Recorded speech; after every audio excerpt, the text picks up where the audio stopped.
श्री गुरुदेव दत्त. आज आपण अनुग्रहाचा अजून एक प्रसंग पाहणार आहोत. हा प्रसंग आहे श्री समर्थ रामदास स्वामी आणि त्यांचे परमशिष्य श्री कल्याण स्वामी यांच्यामधील. कल्याण स्वामी हे समर्थ रामदासांचे शिष्य होते. ऐतिहासिक पुराव्यानुसार समर्थ रामदासांनी रचलेल्या दासबोध या ग्रंथाचे लेखनिक कल्याण स्वामी हे होते. आजवरच्या भारताच्या दैदिप्यमान इतिहासात फार थोर असे गुरुशिष्य होऊन गेले आहेत, जसे की मच्छिंद्रनाथ आणि श्री गोरक्षनाथ, श्री निवृत्तीनाथ आणि श्री संत ज्ञानेश्वर महाराज. अशा अनेक गुरुशिष्यांमध्ये स्वतेजाने तळपणारी आणखीन एक गुरुशिष्यांची जोडी म्हणजेच श्री समर्थ रामदास आणि श्री कल्याण स्वामी होय. कल्याण स्वामींनी गुरूंच्या प्रत्येक आज्ञेचे श्रद्धेने पालन केले आणि त्याची अनेक उदाहरणे आहेत. आपण आज जो प्रसंग पाहणार आहोत तो समर्थांच्या निर्वाणाबाबतचा आहे. माघ वद्य नवमी शके 1603 रोजी समर्थ रामदास स्वामी यांनी सज्जनगड येथे अवतार समाप्ती केली. आपल्या सद्गुरूंनी नश्वर देहाचा त्याग केला. त्यांचे दर्शन आपल्याला लाभले नाही हे कळताच कल्याण स्वामींना अतीव दुःख झाले. समर्थ दर्शनाच्या ओढीने ते सज्जनगडावर आले. श्री समर्थांच्या समाधीला अश्रूंचा अभिषेक घातला.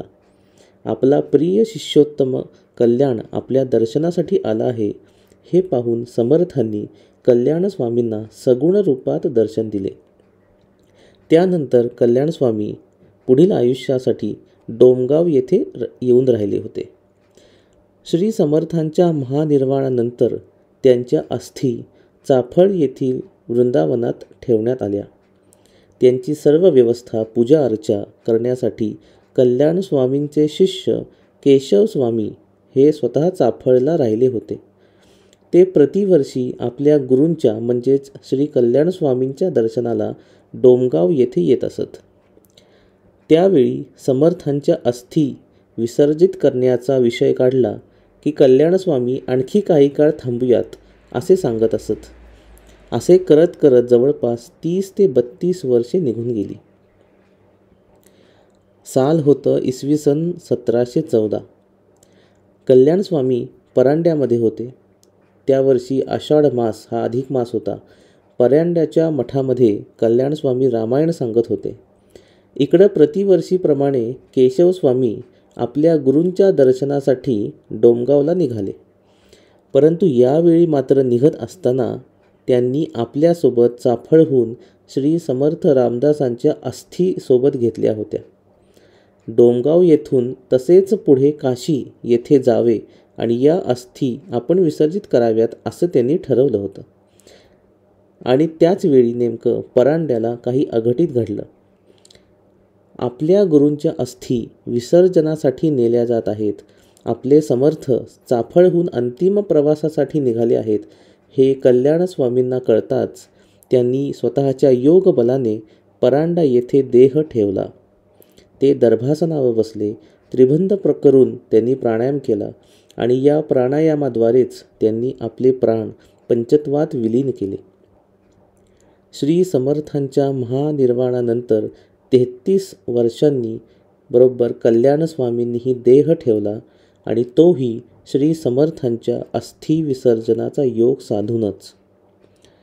इकडे केशवस्वामी परांड्यास पोहोचताच त्यांना कल्याण स्वामींच्या महासमाधीची वार्ता कळाली. कल्याण स्वामींची गुरुनिष्ठा एकरूपता पाहून त्यांच्या डोळ्यातून अश्रू आले.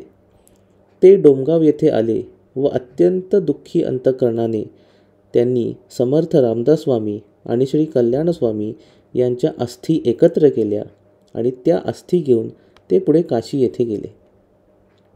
गुरु शिष्यांचे हे अद्वैत अतिशय अद्भुत आहे.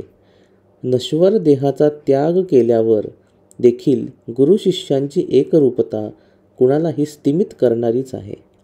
कल्याण स्वामींनी गुरुभक्तीचा समर्पित जीवनाचा आदर्श आपल्या सर्वांसमोर ठेवला आहे. हेच अनुग्रहाचे तसेच गुरुबाबतच्या निस्सीम भक्तीचे आणखी एक उदाहरण होय. याबाबत अधिक माहिती जाणून घेण्यासाठी श्री शक्तिपीठ उंब्रज येथील गुरु श्री श्रीपाद दादा यांच्याशी संपर्क करावा. श्री गुरुदेव दत्त.